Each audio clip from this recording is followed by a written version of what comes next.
Hi everybody, I'm Professor J.P. Smith from the Stellenbosch Department of Philosophy.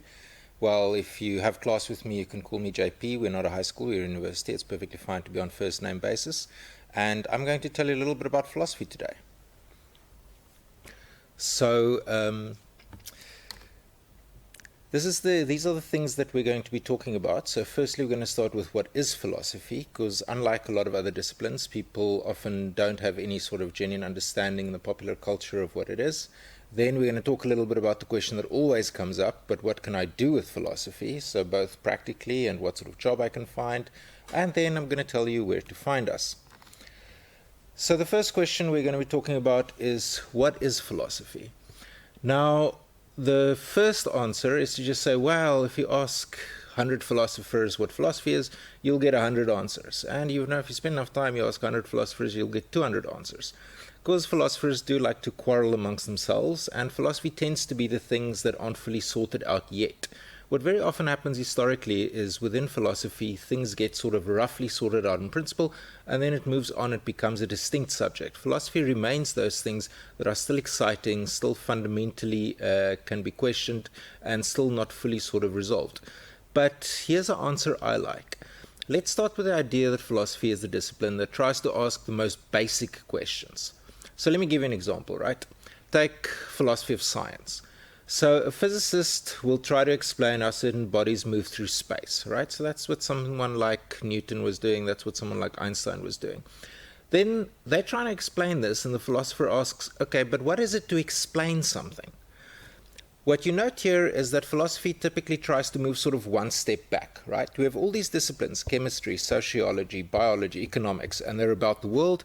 And then one part of philosophy always tries to take one step back and then tries to explain how sociology, physics, chemistry, economics, how those things operate. Or to give you another example, an example that I quite like. So one thing an economist would wish to do is to try and measure gross domestic product. But then the philosopher can ask certain sort of more deep questions. So one question there that you can ask is to say, well, how important is GDP, right? Because there's often seemingly the assumption that gross domestic product is the most important metric by which to measure the economy. But, you know, we may wish to differ from that to some degree. Or you can ask a more fundamental sort of metaphysical question. You can say, okay, we're applying numbers now when we measure GDP, but under which conditions can numbers be applied to social phenomena at all? And not only social phenomena, but any phenomena. There is a branch of philosophy, typically it goes under measurement theory, that tries to figure out under which conditions the different kinds of numbers can correctly and meaningfully be applied to which kind of phenomena. So that's one sort of thing that philosophy tries to do, right? It always tries to take one step back, it tries to go and ultimately find a deeper level so you have a genuine understanding. Now, one reason why it tries to do that is because it assumes that, well, all people have some sort of rough implicit view about these things, right? Everyone is in some sense a philosopher. So what philosophy tries to do is it tries to bring these assumptions to light. It tries to make them visible. It tries to make them aware of it. And then once you're aware of it, you can rationally adjudicate it, and you can decide whether you're still okay with that sort of assumption.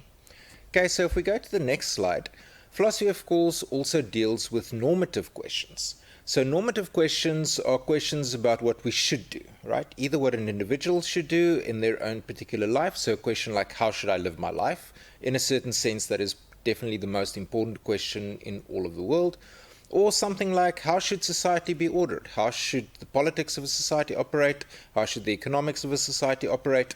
And so these are questions, deep questions, that, again, everyone has some sort of view about. Philosophy tries to make these views visible.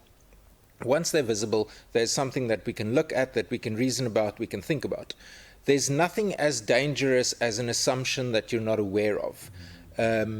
One way to put it is, if you don't realize you're in a prison, you're never going to have any inclination to leave that prison. And in some sense, our sort of implicit assumptions about the world can operate both in an enabling way, but also in a sort of prison where you stay stuck in one way of viewing about the world, when that way of viewing it might be suboptimal or might be straightforwardly false. Now again here, when it comes to normative questions, we don't only have questions about how should I live, how should we live, how should society be structured, that sort of thing. We also again have the meta question. I told you philosophy is about taking one step back. And so take the thing. Let's say you're asking about how should I live my life? Now, one way or another, that's a question you need to answer, right? Because you need to live your life. But we can also ask, but what are the facts that determine whether some view about how you should live your life is true or false?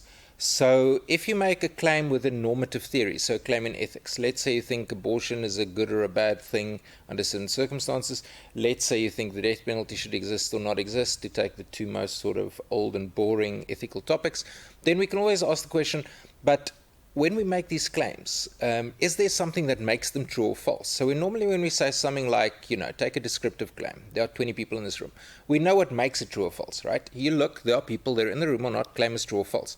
The question about, say, should we have the death penalty, should abortion be legal, how should we live our lives, how should society be structured, it's not quite as clear what are the facts that make claims in that discourse true or false. So that's something you study in a branch of philosophy called metaethics. Metaethics tries to look at the very ground of ethics.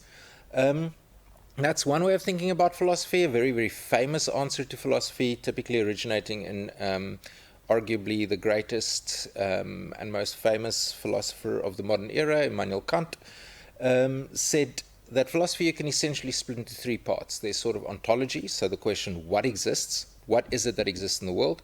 Then epistemology, that is the question, well, how do we know what exists in the world? And then you get ethics. So how should I live? How should we live? Those sort of three questions. Those are the questions that tend to recur repeatedly in philosophy. Now, there's a philosophy of almost everything, right? Because about almost everything in the world, you can take sort of one step back and ask a deeper question. There's something like philosophy of mind, where you're asking, well, what is the mind? Is the mind identical to the body or the brain, or is it something distinct? Are they the same kinds of things? Then philosophy of religion, what is religion? How does it originate? What can we know about the claims made in religion?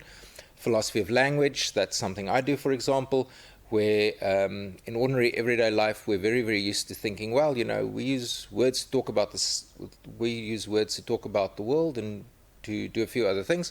Well, how exactly is it that language can relate to the world, right? When you have a sentence, it's just, some scratches in paper, or if you're speaking, it's just some disturbances in airwaves. How are these disturbances in airwaves, these scratches on paper, how are they such that they can be about the world and that they can be true or false? That's something I'm quite interested in. If you do your philosophy postgrad degree, you will probably do that topic with me at some point. Then philosophy of society, how does society operate, how should we structure? Philosophy of gender, so the nature of gender relations, the nature of gender, similar with the philosophy of race, similar with the philosophy of science, similar with the philosophy of economics. On that topic, one of the other things that I personally do is philosophy of economics, and we do a lot of things about, for instance, we wrote a paper or two about what is the nature of money. Money is this amazing thing, it's just bits of paper in the world, and yet it has this enormous sort of social importance and enormous social prestige, and you better get your hand on some of this stuff. And often it seems kind of mysterious as it has come about that society agrees that these bits of paper are all that valuable. In fact, the vast majority of the money in the world doesn't even exist in the form of paper at present. It already only exists in form of electronic deposits, meaning the bank only has some ledger on which it says you have 5, you have 7, you have 12, you have 17, and there's no actual even paper that backs up most of that stuff. So how is that possible? When you have that sort of a record, exactly what is this a record of? And then, of course, that's complicated a lot more by modern phenomena like cryptocurrencies, Bitcoin, Ethereum, so on and so forth. So my own field tends to be things like philosophy of language, philosophy of economics. Within our department, we have people doing many different things. We have people doing hermeneutics, so that's the study of interpretation. We have people doing political philosophy, so how should society be structured? We have people doing postmodernist philosophy, so that's philosophy about a very prominent recent movement. And in philosophy, when we say recent, we mean in the last 50 years, of course. Then our department has an awful lot of stuff also about philosophy of cognition, philosophy of mind, and then a real focus on ethics and applied ethics. So there you get things like business ethics, where the questions would be, well, how should businesses operate? What is the responsibility of a business? Can one be ethical in business? Philosophy, then you get environmental ethics, so that's how should we interact with nature? What is the role of nature in human life? Does nature have a value independently of human life? Then you've got issues like biomedical ethics. So, for instance, I have a colleague doing things about the nature of genetic and biological enhancement.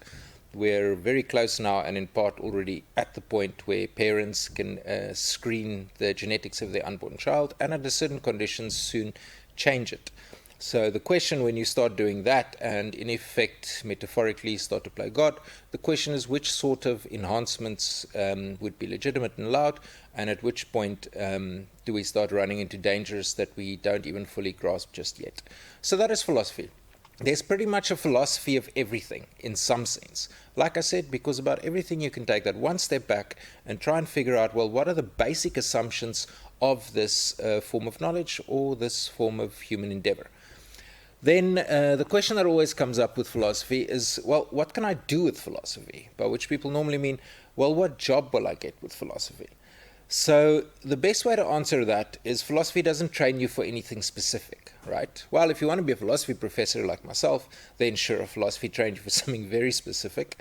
But that's not typically what philosophy does. Think of it rather as a generic skill that in combination with other things becomes incredibly valuable, right?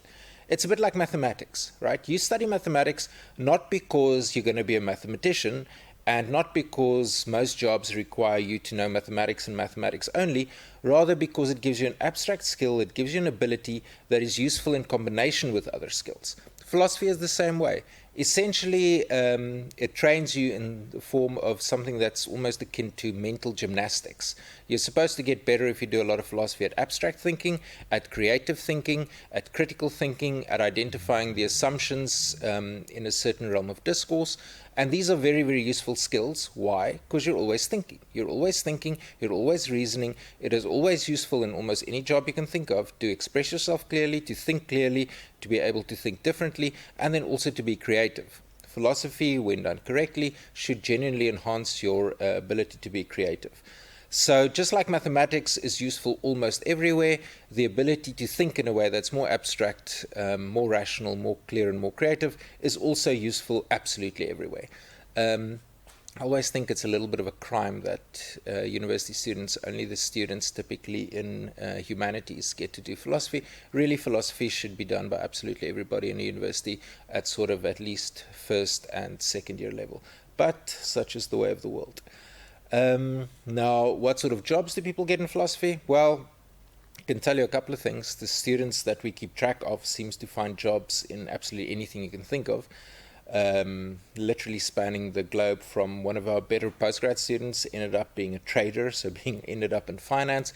A lot of people in media, some people in politics, a lot of people in business. Some people eventually do end up in higher education and so forth. But, you know, wherever you go across the world, you will find people who did some degree of philosophy. And one little statistic that we always find encouraging, because there's in many ways a close link between mathematics and philosophy. And you can also see this in the history of philosophy. If you look at Western philosophy, the Greeks originally with Plato, so their mathematics, philosophy, and oddly music were conceived as, in some sense, very much the same thing or stemming from the same thing. And that link with mathematics you will find a lot. An awful lot of the most famous philosophers historically, people like Leibniz, people like Wittgenstein, they originally got into philosophy via an interest or an expertise, or in the case of Leibniz, a genius in mathematics.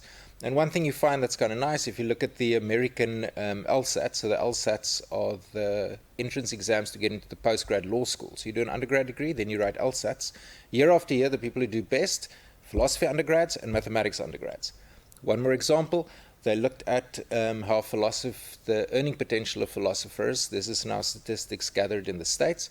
So what they do is they call it you major in some subject, right? So let's say you distinguish 50 different majors that you can do at university. They looked at starting salaries, and their philosophers were roughly average among university graduates. Then they look at salary increase in the first 10 years. And there, again, of the 50 majors, only philosophy and mathematics. They were by far the highest. So it seems clear that it could, of course, be a self-selection effect. So, clever, creative people study philosophy. But, of course, we'd like to believe also that studying philosophy develops that cleverness, develops that creativity. And it's the sort of thing that once you're in a job environment, you're better equipped to handle it, and you're likely to then do better. So philosophy, by not training you for anything specific, trains you for everything in general. That's why I think in many ways it is the most practical subject that you can study. Okay. There are our contact details. Easiest way to do it, just email me if you want to know something. I'm jps@sun.ac.za. If you go and look for the department, we're on the 6th floor. You will see the secretary's room 667. Of course, to his great chagrin, our philosopher of religions office is right next door. Professor van Niekerk is in room 666, which you always find amusing. You can also, to get a sense of the department, go look for us on Facebook. You'll find a group there dedicated to the Department of Philosophy, and that should be good enough to get a sort of sense of who we are and how we operate. Okay. So thank you, everybody. I hope you found this interesting. If there's anything you wish to know, please do email me. And yeah, I hope to see all of you next year. Thank you.